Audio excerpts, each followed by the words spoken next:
Hello everyone, how you doing? This is Brad recording from Qatar. And a funny thing today is one of my church sisters was doing a project on a question of three things that you learn from being a father. So I decided let me try and record it, maybe share it with some people. So the three things that I learned as being a father.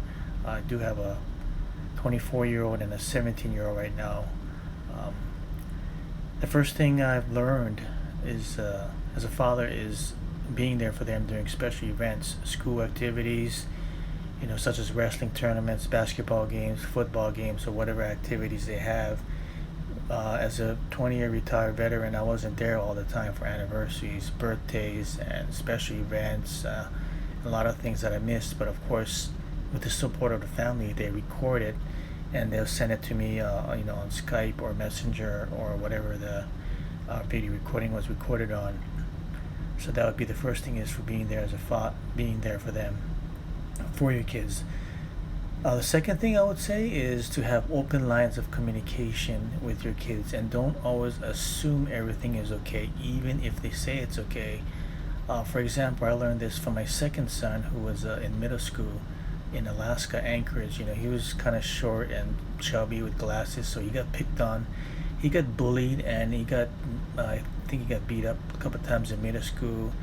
But he didn't tell me about this till 3 years later, until we had a conversation. For whatever reason, he didn't want me getting involved. He didn't want to worry me.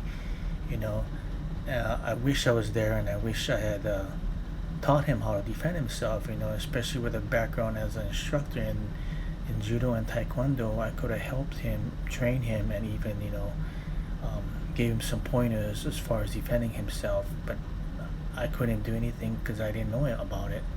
So that would be the second thing, is have open lines of communication with your children, because we don't always know what they're going through, especially with peer pressure and what's going through their middle school and high school years.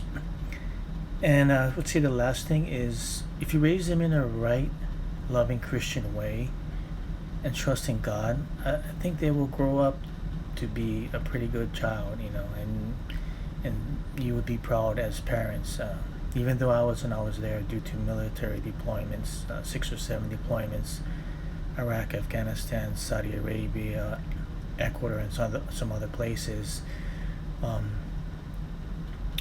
as long as they're brought up in the right way with strong Christian values, I think they'll turn out okay. As for me, being a member of the Church in Christ, we have a lot of humanity activities and a lot of charitable funds that we will raise for the community, whether it's for the homeless or for the sheltered, flood victims, or whatever it is. So it's keeps them active, and it keeps them giving. When you're giving back to people, then you don't forget where you came from. So um, but when I was in Afghanistan, my 17-year-old son told me that he was going to be a minister. He wanted to follow in the path of a minister, and at first I laughed at him and I didn't take him seriously, thinking, you didn't have any girlfriends, you haven't had any trials or experiences, or things in experience in life, that you haven't had anything yet, still wet behind the ears. But later that night, when I thought about it in bed in Afghanistan, I realized, as a father, how fortunate I was to have a child on his 17th birthday, to realize what he wanted in life, and that was to serve God and to live humbly.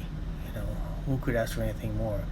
Unlike his father, whom had many near-life death incidents with alcohol, drugs, and sins during teenage and a young adulthood age. How fortunate was I to have a son dedicate his life to live humbly as a true servant, choosing riches for faith over material wealth. So I would say that would be the third thing, is raising a child with strong Christian values. uh, would be the third most important thing I learned as a father. So those were the three things I learned as a father, um, and that I wanted to share. So at least this time I didn't get emotional. Thank you.